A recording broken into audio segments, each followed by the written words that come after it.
शंकर की ज्योति से नूर मिलता है, भक्तों के दिल को सुकून मिलता है। शिव के द्वार आता है जो भी, सबको कुछ ना कुछ जरूर मिलता है। आप सभी को सावन के दूसरे सोमवार की शुभकामनाएं, बहुत बहुत शुभकामनाएं। श्री शिवाय नमस्तुभ्यम दोस्तों। हर हर महादेव। कैसे हैं आप सब? स्वस्थ और सुरक्षित होंगे। दोस्तों, आज सावन का दूसरा सोमवार, प्रदोष का दिन, बहुत ही महत्वपूर्ण, बहुत ही फलदायक और ये अवसर है। अभी तक आपने यदि भोलेनाथ की पूजन नहीं भी की है तो आज जो प्रदोष का दिन, सोमवार का दिन पड़ा है, आप इस पे कुछ उपाय ऐसे कर कर, कुछ कार्य ऐसे कर कर शिव को मना सकते हैं, भोलेनाथ को मना सकते हैं। आज 25 जुलाई है, सोमवार, और सावन का महीना चल रहा है। कृष्ण पक्ष में पड़ने वाला प्रदोष व्रत आज ही के दिन है और इसका शुभ मुहूर्त है। प्रारंभ हो रहा है ये 4:15 25 जुलाई को और समाप्त होगा ये 6:46 पर 26 जुलाई को। प्रदोष काल पड़ रहा है 7:17 से लेकर 9:21 तक। आप इस समय में भोलेनाथ के मंदिर में जाकर पूजन अर्चन करते हैं, इसका एक आपको फल ही अलग मिलता है। जो भी आप मनोकामना से करते हैं, जो भी इच्छा से करते हैं, आपकी इच्छा अवश्य पूर्ण होती है। दोस्तों, आप में से कुछ लोग होंगे जो पूरे सावन माह का व्रत कर रहे होंगे, भोलेनाथ को जल समर्पित करते होंगे, अभिषेक करते होंगे, लेकिन कुछ ऐसे भक्त होते हैं जो करने की इच्छा तो बहुत होती है, प्रयास भी बहुत करते हैं, लेकिन घर की जिम्मेदारियों से, कभी जॉब के कारण, कभी नौकरी के कारण, कभी बिजनेस के कारण घर की महिलाएं घर में इतनी बिजी होती हैं कि नहीं निकल पाती हैं प्रतिदिन पूजन के लिए। तो जो प्रदोष, शिवरात्रि और सोमवार, ये दिन एक ऐसे होते हैं कि आप यदि इस दिन भी भगवान शिव की पूजन करते हैं तो आपको अत्यधिक महत्व मिलता है, आपको बहुत शुभ फल प्राप्त होते हैं। और ऐसा नहीं कि आप महीने भर नहीं कर पा रहे हैं तो इन दिनों में नहीं कर सकते, बिल्कुल कर सकते हैं। आप व्रत करते हैं तो बहुत ही अच्छी बात है। वैसे भी सोम प्रदोष जो होता है, एक अपने आप में, सभी 7 प्रदोषों का अपना अलग अलग महत्व होता है, लेकिन सोम प्रदोष क्योंकि भगवान भोलेनाथ का दिन भी सोमवार ही होता है और उसमें प्रदोष का व्रत, साथ ही सावन का महीना, इन सब का जो संगम है वह आपकी सारी इच्छाएं, मनोकामनाएं पूर्ण करने के लिए भोलेनाथ अति प्रसन्न रहते हैं। इसलिए प्रदोष के दिन, आज 25 जुलाई के दिन, आप सुबह जाकर जो अभिषेक करते हैं, पूजन करते हैं, यदि आप नियमित पूजन करते हैं तो जो करते हैं वह कर आएं। आप यदि कच्चा दूध समर्पित करते हैं, भोलेनाथ के अभिषेक में कच्चा दूध, बेलपत्र, शमी पत्र, आंकड़े के पुष्प, जो भी आप समर्पित कर सकते हैं अवश्य करें। लेकिन प्रदोष काल में आप यदि ये जो मैं बताने वाली हूँ आगे आपको क्या करना है, वह उपाय करते हैं और किसी विशेष इच्छा से करते हैं, तो आप मानकर चलिए कि आपके जीवन के सारे कष्ट भोलेनाथ हर लेते हैं। आज के दिन कांवड़ द्वारा भोलेनाथ पर गंगा जल यदि आपके पास है तो समर्पित करने का बहुत अधिक महत्व है। आपको मोक्ष की प्राप्ति होती है, लेकिन आप हर व्यक्ति के लिए संभव तो नहीं है कि वह कांवड़ यात्रा में भाग ले सके, जा सके। इसलिए आप सबसे सरल और सबसे सुंदर उपाय कर सकते हैं। अपने घर से ही 2 छोटे छोटे कलश ले लें, दोनों हाथों में रखें, और यदि गंगा जल है तो बहुत ही अच्छा है। यदि आप इतना गंगा जल है कि दोनों कलश में मा सकता है, ले सकते हैं, तो आप गंगा जल ले लें पूरा, और नहीं तो आप दोनों कलश को जल से, शुद्ध जल से भर लें, ताजे जल से भर लें। उसके बाद थोड़ा थोड़ा उसमें गंगा जल डाल लें, दोनों हाथों में दोनों कलश उठाएं और भोलेनाथ के ऊपर दोनों हाथों से लगातार जल समर्पित करें। इतना बस भी कर लेते हैं आज यदि प्रदोष के दिन, तो आपको बहुत ही अधिक इसका फल प्राप्त होता है। आपके जीवन के सारे कष्ट भोलेनाथ हर लेते हैं। कहते हैं कि जब हम भोलेनाथ के ऊपर अपने घर का जल समर्पित करते हैं, अपने परिंदे का जल समर्पित करते हैं, भोलेनाथ स्वयं आपके घर के कष्ट उठाने का एक जिम्मेदारी ले लेते हैं। बिल्कुल आपकी जिंदगी से कष्ट दूर कर देते हैं। कोई भी समस्या हो, कोई भी परेशानी है, आपको मन में सोचने की या बोलने की भी आवश्यकता नहीं है, क्योंकि घट घट बासी हैं। भगवान स्वयं समझते हैं कि भक्त मेरे पास आया है, इसको क्या कष्ट है, उसके क्या कष्ट मुझे दूर करने हैं। इसके साथ ही आज आप यदि पीला चंदन या लाल चंदन जो भी आपके पास है, आप घिस कर ले जाएं अच्छी ज़्यादा मात्रा में, और भोलेनाथ के ऊपर जल समर्पित करने के बाद त्रिपुण बनाएं। उस जो चंदन आप घिस कर ले गए हैं अपनी तीनों उंगलियों से त्रिपुण बनाएं, और उसके बाद ओम ओम शब्द अंकित करें, और उस थोड़ा सा चंदन लेकर अपनी गर्दन पर, अपने गले पर उस चंदन को धारण करें, और मन में इच्छा रखें कि भोलेनाथ बस आपकी कृपा बनाए रखना।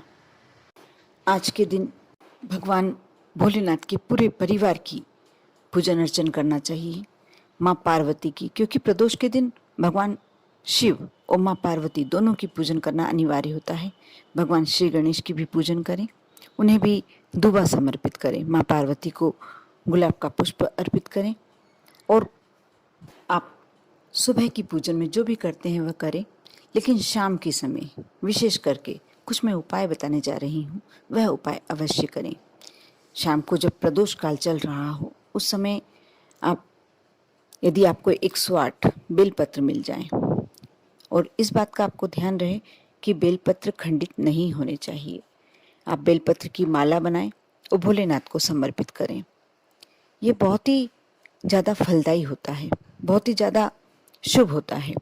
बेलपत्र वैसे भी भोलेनाथ को बहुत ही प्रिय होते हैं, और सावन के महीने में प्रदोष के दिन, प्रदोष काल में सोमवार के दिन आप जब 108 बेलपत्र की माला भोलेनाथ को समर्पित करते हैं, तो आप जो भी मन में कामना लिए होते हैं उस समय वो कामना अवश्य पूरी होती है। यदि आपको बेलपत्र मिल जाए तो ठीक, नहीं तो आप 108 चावल के दाने, वह भी अक्षत होनी चाहिए। यदि उसे भी गिनने में आपको परेशानी है, थोड़ा सा समय नहीं है आपके पास, तो आप मुट्ठी भर के जो चावल के दाने ले लें और भोलेनाथ पर समर्पित करें, अपने मन की इच्छा करते हुए, मन की कामना करते हुए। इसके साथ ही आप यदि आंकड़े के पुष्प, जो सफ़ेद आंकड़े के पुष्प होते हैं, भोलेनाथ को अति प्रिय होते हैं। वैसे भी तंत्र क्रिया में बहुत ही ज़्यादा श्रेष्ठ माने जाते हैं आंकड़े के पुष्प।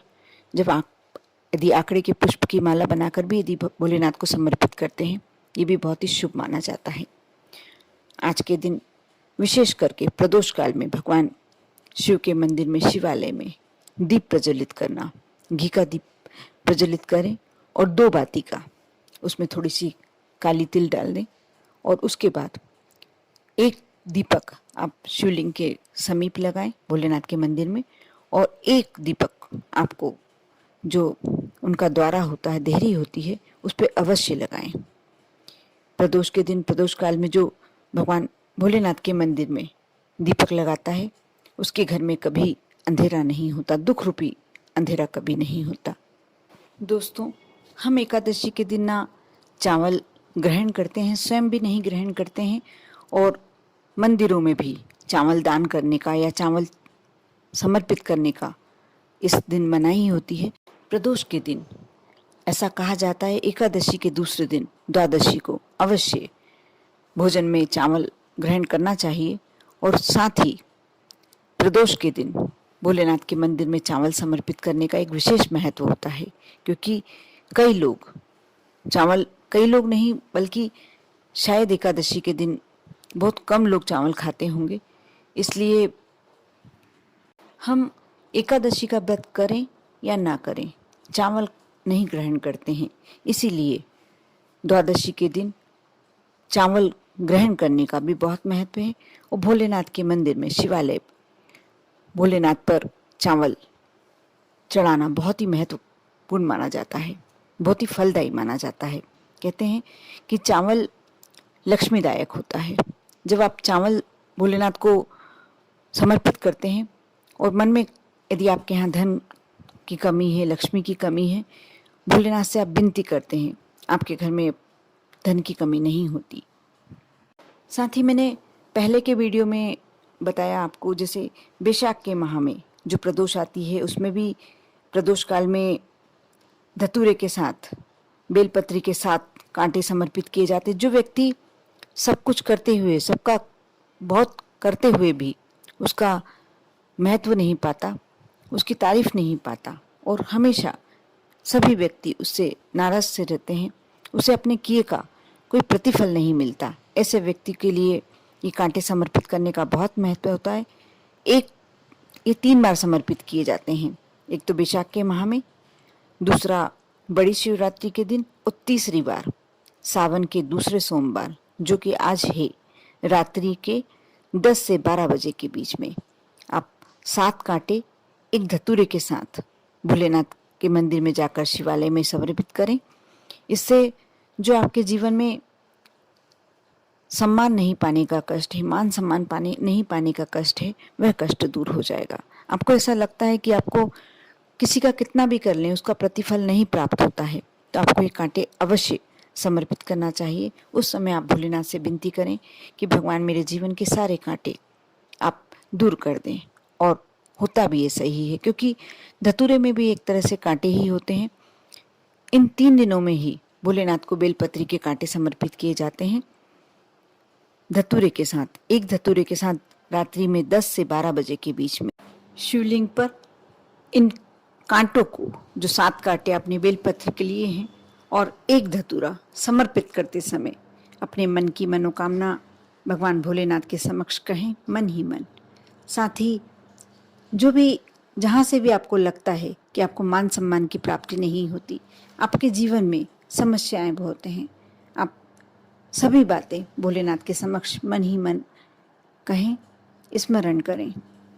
आप देखना कैसे भी कष्ट हो आपके दूर हो जाएंगे। बहुत ही श्रेष्ठ उपाय है ये, और सिर्फ साल भर में 3 दिन ऐसे होते हैं जिसमें भगवान भोलेनाथ को आप बेलपत्र के कांटे समर्पित कर सकते हैं। कर देखिए। प्रदोष का दिन, सोमवार का दिन और श्रावण मास, ये तीनों भगवान भोलेनाथ को ही समर्पित होते हैं।